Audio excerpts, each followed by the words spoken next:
It was a rainy evening when Sarah stood at the bus stop, her soaked clothes clinging to her skin as she waited for a bus that might never come. She was tired, cold, and completely alone. A homeless woman in a city full of people who didn't care. As Sarah stared into the distance, the sound of an engine broke the silence.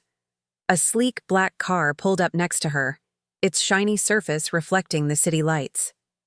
The window rolled down, and there, sitting in the driver's seat, was none other than James Bennett. The millionaire, the playboy, the man whose name was on everyone's lips.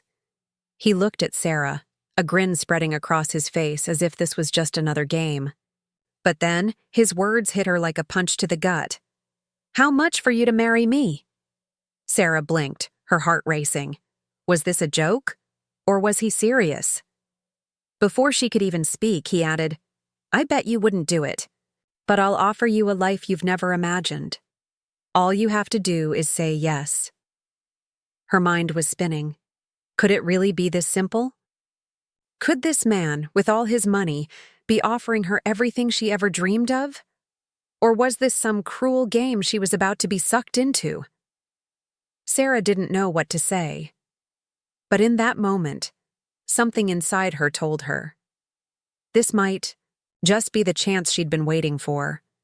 She hesitated for a moment, her breath catching in her throat. This wasn't real. This was some kind of joke, right? Sarah glanced around, expecting someone to jump out laughing, but no one else was in sight. It was just her and this man, standing under the glow of the streetlight. Her heart was racing, her mind trying to process what he had just said. She looked at him, trying to figure out if he was serious, but his face was calm, almost too calm. "What? Do you mean by marry me?" she finally asked, her voice shaky. She wasn't sure if she should laugh or just walk away, but something kept her standing there, frozen in place. The man's grin didn't fade. He seemed to be enjoying the moment, testing her, seeing how far he could push. "It's simple," he replied, his tone light and casual. "A week. Marry me for a week. If you win, you get everything I can offer. I'll give you a life most people can only dream of. No questions asked." Sarah blinked, trying to make sense of his words. Was this some kind of dare? A game? She had nothing to lose. But could she really go through with something like this? The promise of a better life. The one thing she'd been hoping for, praying for. But who was this man to offer it to her? She had to admit, she was curious. The thought of stepping into a world where money was never an issue, where survival wasn't a constant worry, it was almost too tempting to ignore. But was she really willing to gamble everything on a bet? Could she really trust a man who treated life like a game? James's eyes never left hers as he leaned back in the driver's seat, a smirk tugging at the corner of his lips. "What's the worst that could happen?" he said, almost like he already knew the answer. "You get a taste of something better than what you've been dealt, a shot at something more." A part of Sarah wanted to walk away, to reject him, to keep her pride. But another part of her, the one that had been crushed by life for so long, felt like maybe, just maybe, this was her moment, her chance to escape the darkness she had been living in. "I could be more than just this. I deserve more," she thought to herself. But is it worth it? She looked at James one last time. His offer hung in the air between them like a wait. There was no going back once she agreed. But somehow, she found herself saying the words before she could stop them. "All right, I'll do it." The words came out in a rush, almost as if she hadn't had control of them. But there it was, she had said it.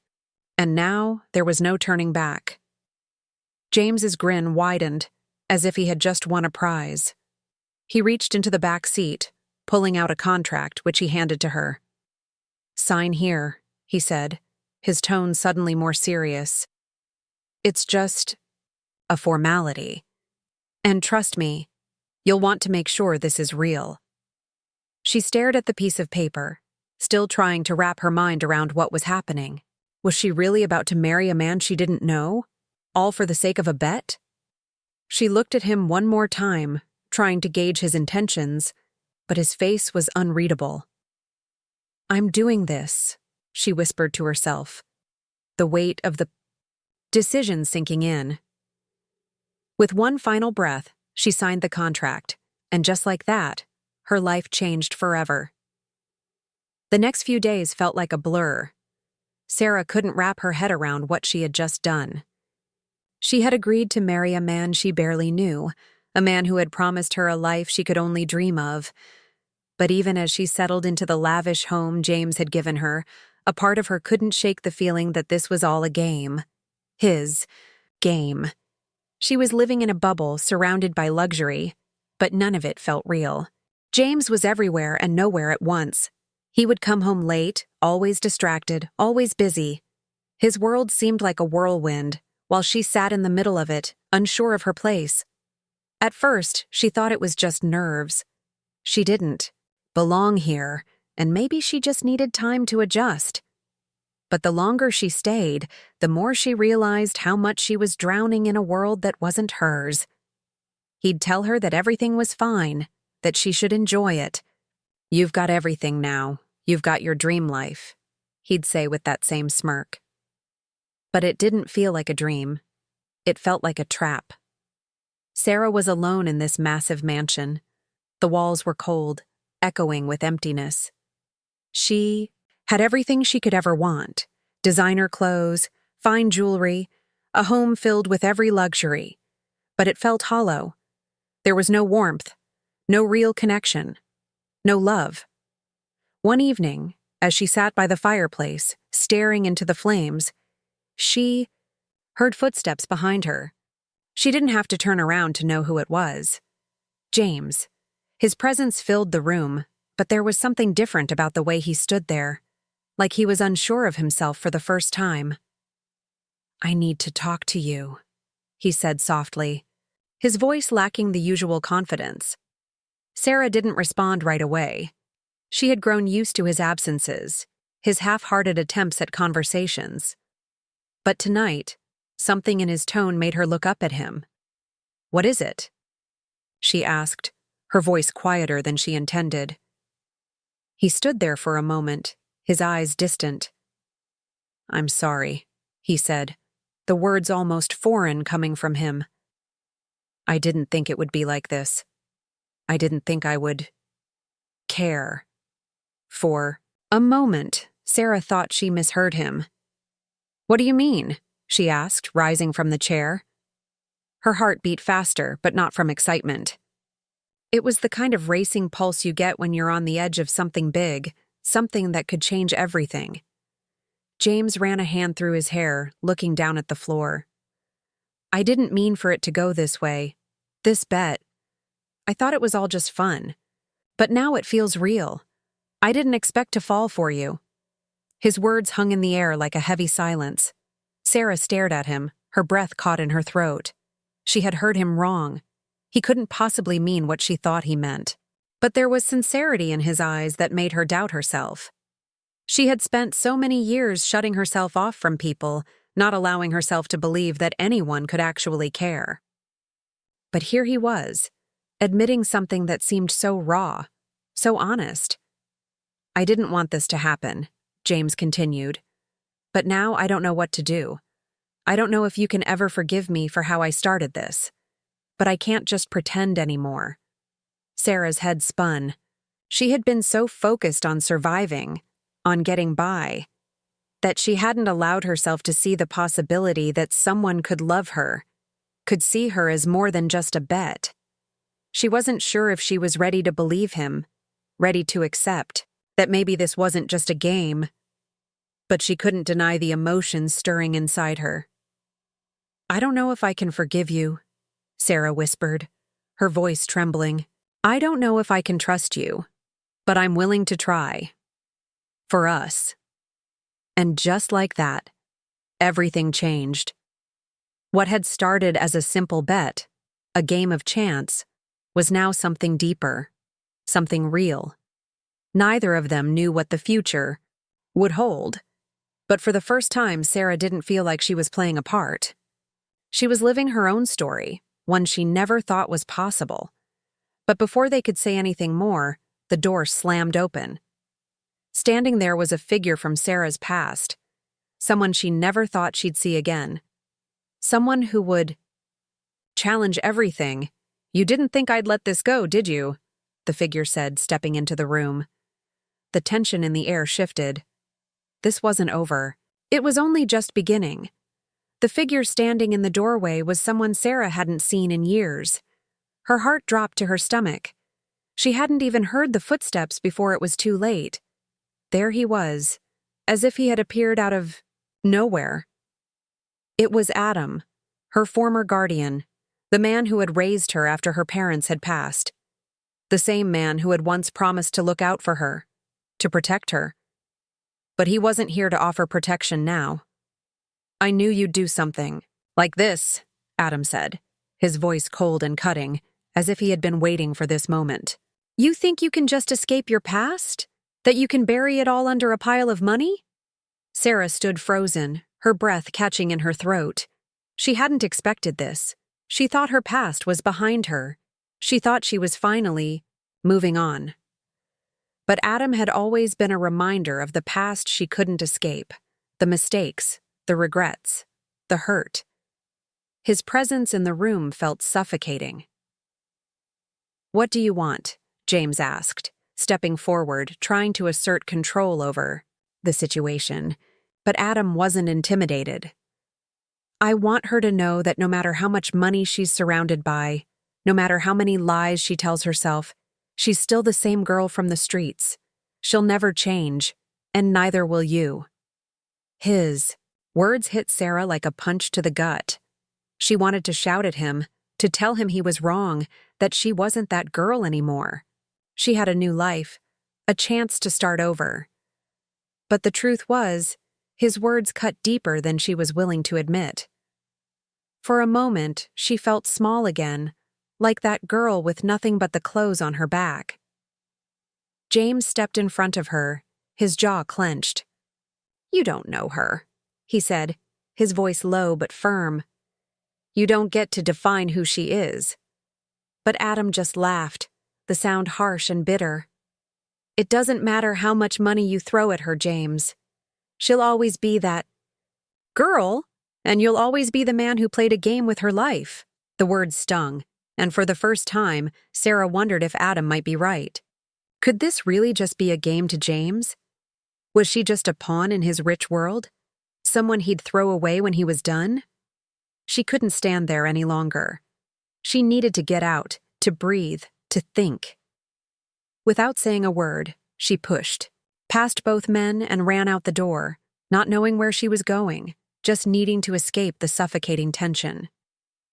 The cool night air hit her face as she stepped outside, her feet carrying her aimlessly down the street. Her thoughts were spinning. She had everything she wanted, everything she had ever dreamed of. But was it enough? Was it really worth it if it meant losing herself in the process? She couldn't ignore the nagging feeling deep inside that told her something wasn't right. She wasn't just playing a part in a rich man's game. She was losing herself. Sarah kept walking, not knowing where she was going, but she knew she couldn't go back. Not yet. She had to figure this out. She had to find herself again, outside of the life James had promised her, outside of the shadow of her past. Hours passed, and she found herself at the edge of the city, staring out at the dark skyline.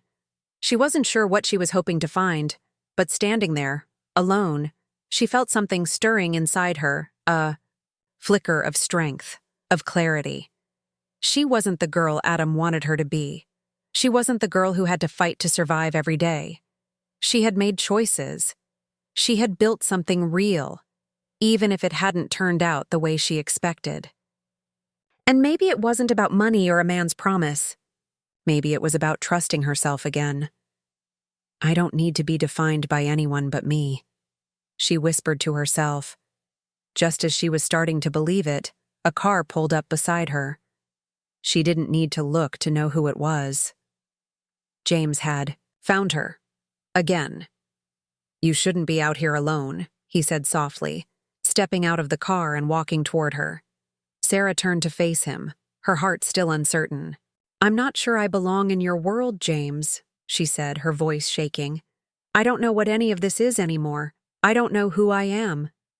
James didn't say anything at first. He just stood there, looking at her like he was seeing her for the first time. "You're still the woman I promised to love, Sarah," he said quietly, "and I'll be here no matter what." She looked at him, feeling both the weight of the past and the uncertainty of the future. But in that moment, she realized something. The journey wasn't about the money or the lifestyle. It wasn't about the bet or the past, or even about James.